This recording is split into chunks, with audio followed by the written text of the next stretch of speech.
कीर्तन के बल पे जब चांद काजी ने,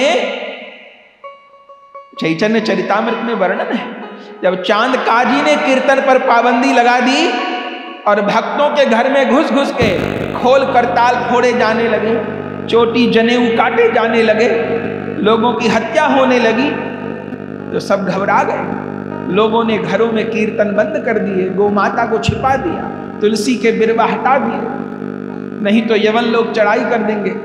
महाप्रभु को पता लगी बात, सब भक्त रोते रोते महाप्रभु के पास आए थे।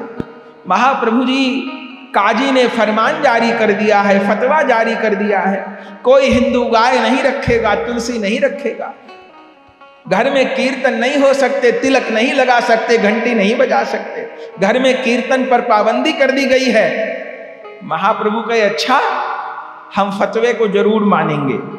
कीर्तन में, घर में कीर्तन करने पर पाबंदी की गई है ना, तो क्या करेंगे? बोले घर में कीर्तन नहीं करेंगे, अब नगर कीर्तन करेंगे। अब घर में कीर्तन नहीं करेंगे, अब नगर कीर्तन करेंगे। बंधुओं, आज तो संतों की कृपा से, संतों के प्रयास से हजारों लाखों जगह प्रभात फेरियां निकल रही हैं, खूब निकलनी चाहिए। सब संतों को प्रणाम है, खूब प्रभात फेरी, कीर्तन, नगर कीर्तन, यात्राएं, जगन्नाथ यात्राएं, गो यात्राएं खूब निकल रही हैं, प्रणाम है लाखों बार। पर यह भी जान लीजिएगा कि इस कलयुग में प्रथम नगर कीर्तन किसने निकाला था, कब निकाला था, यह भी जान लीजिएगा। ये प्रथम प्रभात फेरी कब निकली थी, ये खोल करताल बजा के कीर्तन होता है, ये विधा किसने बताई थी? जब चांद काजी ने फरमान जारी कर दिया, महाप्रभु बोले घर में कीर्तन नहीं होगा, अब नगर कीर्तन होगा। और उस समय हमारे ठाकुर गौरांग देव नित्यानंद प्रभु के साथ, अद्वैत प्रभु के साथ, श्रीवास पंडित जी के साथ, गदाधर प्रभु के साथ, श्रीवास जी के घर से निकले तो कितने लोग थे? 8 जने थे। पंचतत्व नरहरि प्रभु जी थे और मुकुंद गोविंद 2 भक्त और थे। 8 जने थे जब घर से निकले, और सबको आज्ञा कर दी जिसके घर से कीर्तन बाहर से निकले, एक हाथ में मशाल, एक हाथ में तेल का पात्र लेके साथ होली। सबने अपने अपने घरों पे केले के खंबे लगाए, जल का छिड़काव किया। महाप्रभु का कीर्तन आता था, उस पे फूलों का बौछार की। और महाप्रभु जी जब नित्यानंद प्रभु जी के साथ भुजा उठा के नगर कीर्तन करते हुए निकले, पढ़िए आप, 8 जने निकले थे, और जब चलते चलते गंगा तट पर पहुंचे तो 8 लाख लोग हो गए कीर्तन। मीलों तक सिर ही सिर दिखाई देते थे। महाप्रभु भुजा उठा के हरि बोल हरि बोल हरि बोल हरि बोल, कृष्ण है कह के कीर्तन करते थे। धरा में लोटपोट होने लगते थे। ये पहला नगर कीर्तन था हिंदुस्तान का।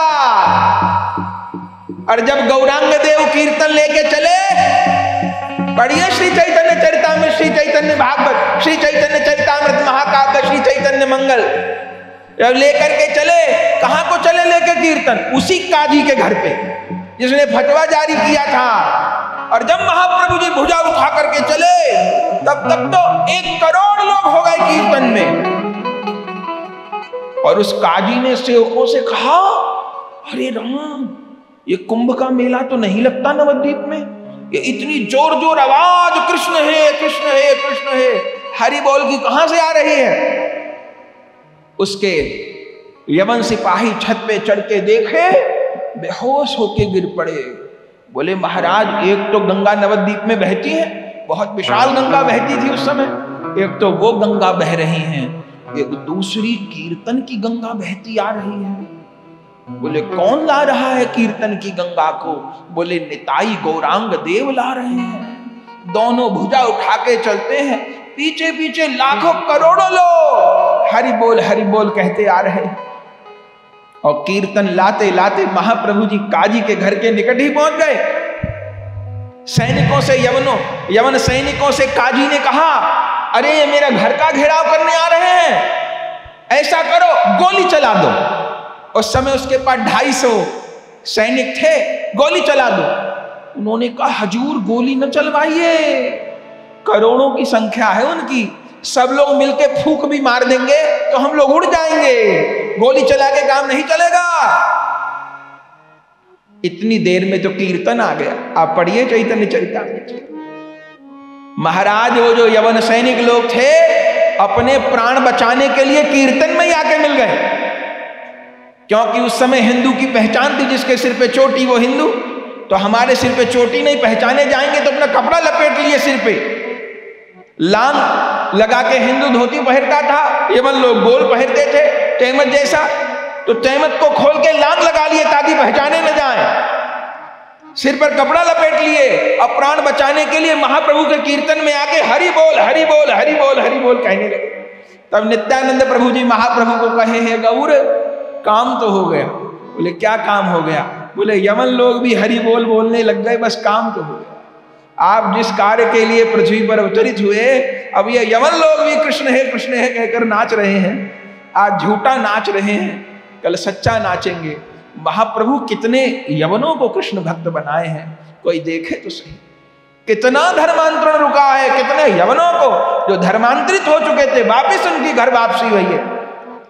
देखिए ये गौरांग अवतार का प्रकट प्रयोजन है। और अंत में वो चांद काजी जब देखा, देखो गोस्वामी तुलसीदास जी कहते हैं, भय बिन होय न प्रीत, भय के बिना प्रीत नहीं होती। जब देख लिया कोई रास्ता नहीं बचा, अब महाप्रभु सब भक्त लोग चारों ओर घेर लिए। कुछ भक्त क्रांतिकारी थे, अरे मार डालो इस चांद काजी को। भक्तों को मारा है ना, घर उखाड़ के तोड़ के फेंक दो, बहा दो गंगा में। लेकिन महाप्रभु बोले नहीं, हम लोग ये करने नहीं आए, हम लोग का ये रास्ता नहीं है। तब सब भक्तों को बिठा दिया, सब भक्तों ने वहां पर निवास किया, उसके निवास को घेर लिया। और अंत में वह काजी ऊपर से नीचे उतर के आया है और महाप्रभु जी के चरण पकड़ लिए, हे नाथ मुझको क्षमा करो। फिर बहुत वार्तालाप हुआ, हम लोग श्रवण करेंगे। उस समय महाप्रभु जी अनेक वचन लिए हैं, जिनमें 3 प्रधान हैं। उसमें पहला वचन महाप्रभु चांद काजी से लिए हैं। तब उसने कहा, महाराज मैं आपकी शरण हूं, मैंने जो वैष्णवों को कष्ट दिया, आपकी निंदा की, उसका मुझको परिणाम मिल गया। क्या मिल गया? तब उसने अपनी कमीज खोल के दिखाई। और क्या दिखाया कि छाती के ऊपर सिंह का पंजा छपा हुआ है। महाप्रभु जानते, सबसे पूछे ये क्या है? बोले महाराज बीती रात आपके यहाँ एक भगवान होता है ना, जिसको आधा शेर कहते हैं आप, आधा मनुष्य कहते हैं, नरसिंह। हाँ, वो रात को स्वप्न में दिखाई दिए, मेरे छाती के ऊपर पंजा जमा दिए